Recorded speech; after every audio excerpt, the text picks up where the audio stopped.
कहानी का शीर्षक त्याग। फाल्गुन की प्रथम पूर्णिमा में आम्र मंजरी की सुगंध को लिए नव वसंत की हवा बह रही है। पुष्करणी के किनारे एक पुराने लीची के पेड़ के घने पल्लवों के बीच से एक निद्राहीन अश्रांत पपीहे की पुकार मुखर्जी के घर के एक निद्राहीन शयन कक्ष में प्रवेश कर रही है। हेमंत कुछ चंचल भाव से कभी अपनी पत्नी के बालों के गुच्छे को जूड़े से अलग कर अपनी उंगली में लपेटता है, तो कभी उसके बालों को चूड़ी से बजाता हुआ ठुंग ठुंग शब्द करता है। कभी उसके बालों की फूलमाला को खींचकर स्थान बदलकर उसके मुंह पर लाकर डालता है, संध्या समय के निस्तब्ध फूल के पेड़ को सचेतन करने के लिए। वायु जैसे कभी इस और कभी उस और थोड़ा थोड़ा हिलाती डुलाती है। हेमंत का भी कुछ वैसा ही भाव है, किंतु कुसुम सामने के चंद्रालोक प्लावित असीम शून्य में दोनों नेत्रों को मिग्न कर स्थिर ही बैठी है। पति की चंचलता उसको स्पर्श कर प्रतिहत हो लौटी जा रही है। अंत में हेमंत ने कुछ अधीर भाव से कुसुम के दोनों हाथों को हिलाते हुए कहा, कुसुम, तुम कहां हो? तुम जैसे एक बड़ी दूरबीन लगाकर बहुत ध्यान से देखने पर बिंदु मात्र दिखाई दोगी, इतनी दूर जाकर पड़ी हो। मेरी इच्छा है तुम आज मेरे कुछ अधिक पास आओ। देखो तो सही, कैसी सुहानी रात है। कुसुम ने शून्य से मुख फेर पति के मुख की ओर देखते हुए कहा, ये चांदनी रात, ये वसंत काल, सब इसी क्षण मिथ्या हो, नष्ट भ्रष्ट हो सकते हैं। ऐसा एक मंत्र मैं जानती हूं। हेमंत ने कहा, यदि जानती हो तो उसे उच्चरित करने की आवश्यकता नहीं, और अगर ऐसा कोई मंत्र जानती हो जिससे सप्ताह में 3-4 रविवार आ जाएं या फिर रात शाम के 5-5:30 तक ठहर जाएं, तो वह सुनने को मैं राजी हूं। कहते हुए कुसुम को थोड़ा और पास खींचने की कोशिश की। कुसुम उस आलिंगन पाश में ना बंधती हुई बोली, अपनी मृत्यु के समय तुम्हें जो कुछ बताने का सोचा था, आज वे बताने की इच्छा हो रही है। आज जो मन में आ रहा है, तुम चाहे जितनी भी सजा क्यों ना दो, मैं उसे झेल लूंगी। सजा के बारे में जयदेव का एक श्लोक सुनाकर हेमंत मजाक करने की तैयारी में था। इतने में सुनाई दिया, एक गुसैल चप्पल की चटाचट ध्वनि पास आ रही है। हेमंत के पिता हरिहर मुखर्जी के कदमों की परिचित आहट। हेमंत हड़बड़ा कर उठा। हरिहर कमरे के दरवाजे के पास आकर क्रोध में गरजते हुए बोले, हेमंत, बहू को अभी इस घर से भगा दो। हेमंत ने पत्नी के मुंह की ओर देखा। पत्नी ने कुछ भी विस्मय प्रकट नहीं किया, केवल दोनों हाथों के बीच वेदना से मुंह छिपाकर अपने सारे बल और इच्छा द्वारा अपने को विलीन करने की चेष्टा की। दक्षिण वायु के साथ पपीहे का स्वर कमरे में प्रवेश करने लगा। किसी के कानों में वह नहीं पड़ा। इतनी असीम सुंदर पृथ्वी, इतनी सहजता से ही यहां का सब कुछ बेसुरा हो जाता है। हेमंत ने बाहर से लौटकर पत्नी से पूछा, ये सच है क्या? पत्नी ने कहा, सच है। फिर इतने दिनों तक बताया क्यों नहीं? कई बार बताने की चेष्टा की, पर बता ना सकी।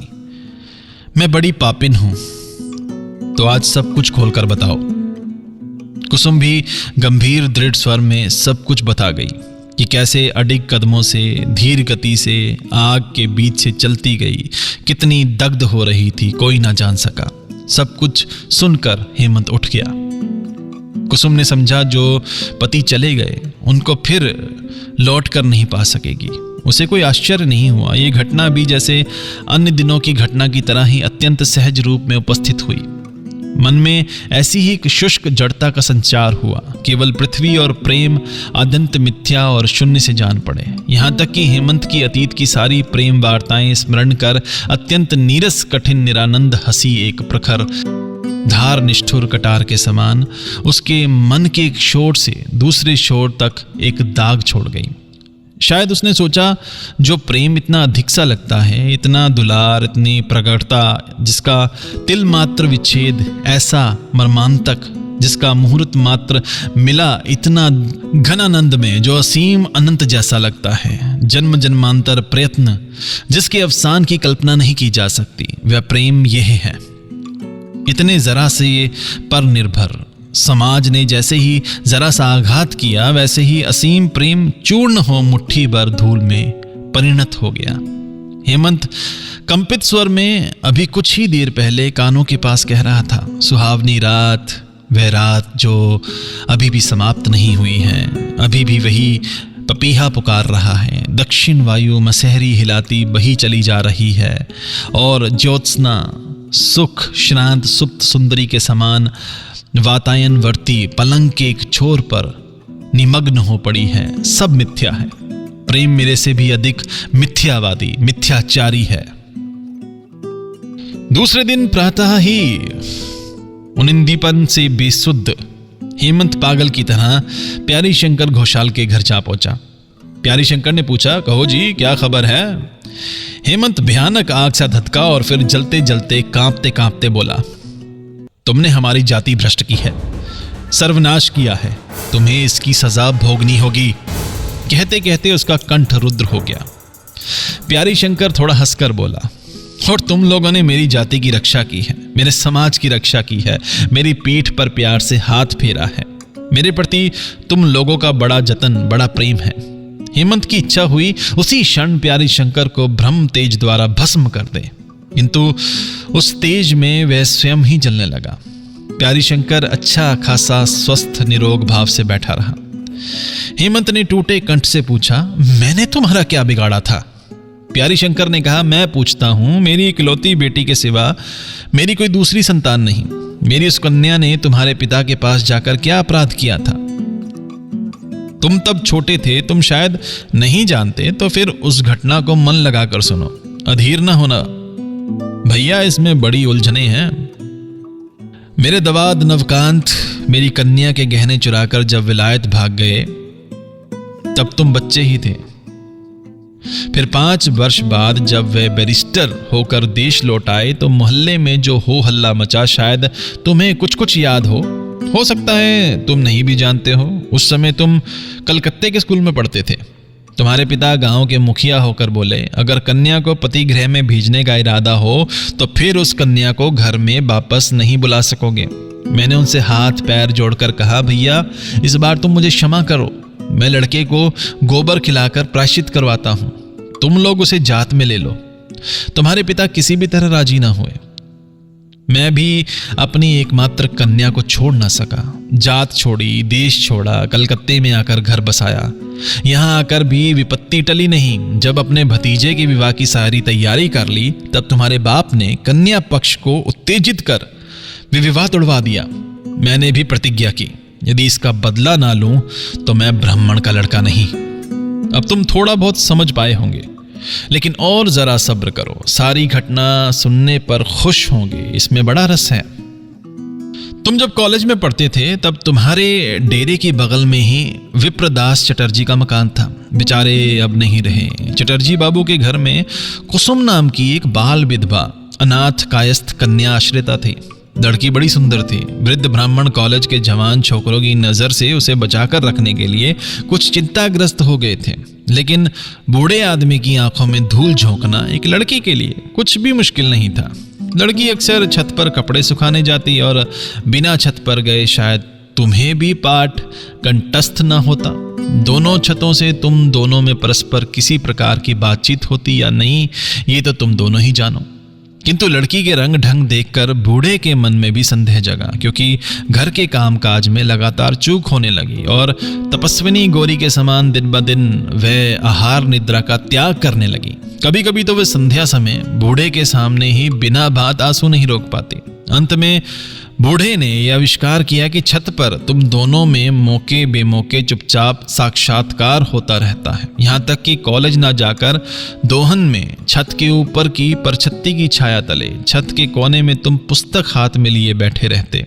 निर्जन में अध्ययन करने का अचानक तुम में इतना उत्साह जगा। विप्रदास जब मेरे पास परामर्श के लिए आए, मैंने कहा, काका तुम तो बहुत दिनों से काशी जाने की सोच रहे हो, लड़की को मेरे पास रखकर तीर्थवास करने जाओ, मैं उसका दायित्व लेता हूं। विप्रदास तीर्थ चले गए। मैंने लड़की को श्रीपति चटर्जी के डेरे में रख उन्हें उसका पिता कहकर चला दिया। उसके बाद जो कुछ हुआ वह तो तुम जानते ही हो। तुम्हारे पास अदंत सब बातें खोलकर बताने में बड़ा आनंद मिला। ये जैसे कहानी के समान है। इच्छा होती है सब कुछ लिखकर एक किताब के रूप में छापो। लिखना मेरे बश का नहीं। सुना है मेरा भतीजा थोड़ा बहुत लिखता है, उससे लिखवाने की इच्छा है।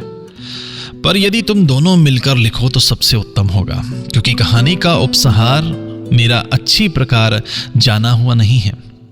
हेमंत ने प्यारी शंकर की अंतिम बातों पर विशेष कान नहीं दिया। कहा, कुसुम ने इस विवाह में कोई आपत्ति नहीं की? प्यारी शंकर बोले, आपत्ति की या नहीं ये समझना बड़ा मुश्किल है। जानते ही हो भैया, स्त्री का मन जब ना कहती है तब हाँ समझना पड़ता है। पहले तो इस नए घर में आकर कई दिन तुम्हें ना देख पाने के कारण जाने कैसी पगली सी हो गई थी। देखा तुमने भी कहां से पता पा लिया था। अक्सर किताब हाथ में लिए कॉलेज की यात्रा करते तुम ये भूल जाते और श्रीपति के डेरे के सामने आकर ना जाने क्या क्या खोजते फिरते। ठीक प्रेसिडेंसी कॉलेज का ही रास्ता खोजते हो ऐसा नहीं लगता था, क्योंकि भद्र व्यक्ति के घर की खिड़की के भीतर से केवल पतंगा और दीवाने युवकों के हृदय का पथ मात्र था। देख सुनकर मुझे बड़ा दुख हुआ। देखा तुम्हारी पढ़ाई में बड़ा ही विघ्न हो रहा है और लड़की की हालत भी संकटजनक है। एक दिन कुसुम को बुलाकर कहा, बेटी मैं बूढ़ा आदमी हूं, मुझसे संकोच करने की कोई आवश्यकता नहीं है। तुम जिसकी मन ही मन कामना करती हो वह मैं जानता हूं। लड़का भी बर्बाद होने जा रहा है। मेरी इच्छा है कि तुम दोनों का मिलन हो जाए। सुनते ही कुसुम एक बारगी छाती फाड़कर रोने लगी और भागकर चली गई। ऐसे ही अक्सर बीच बीच में शाम को श्रीपति के घर जाकर कुसुम को बुलाकर तुम्हारी बात चलाकर क्रमशः उसकी लज्जा को दूर किया। अंत में प्रतिदिन धीरे धीरे बात विचार करते हुए इसे समझाया कि विवाह के अलावा कोई और रास्ता नहीं है, इसके सिवा मिलन का कोई दूसरा उपाय नहीं है। कुसुम बोली, कैसे होगा? मैंने कहा, तुम्हें कुलीन घर की लड़की बताकर चला दूंगा। बहुत वाद विवाद के बाद उसने इस बारे में तुम्हारी क्या राय है यह जानना चाहा। मैं बोला, लड़के की उन्मत्त होने जैसी हालत दिख रही है, उस पर से उसे ये गोलमाल वाली बातें सुनाने की क्या जरूरत है भला? कार्य के अच्छी तरह निर्विघ्न निश्चिंत संपन्न हो जाने पर ही सब ओर से सुखकर होगा। विशेष रूप से जब कभी भी इस बात के प्रकट होने की संभावना नहीं है तब बेचारे को अपनी ओर से जबरदस्ती जीवन भर के लिए दुखी किए रहना है। कुसुम ने समझा या नहीं ये मैं समझ नहीं पाया। कभी रोती तो कभी गुमसुम हो रहती। अंत में जब मैं कहता तब रहने दो, तब फिर बेचैन हो उठती। ऐसी हालत में श्रीपति द्वारा विवाह का प्रस्ताव भिजवाया। देखा सम्मति देने में तुम्हें तनिक भी देर नहीं लगी। तब विवाह का सारा कार्यक्रम तय हुआ।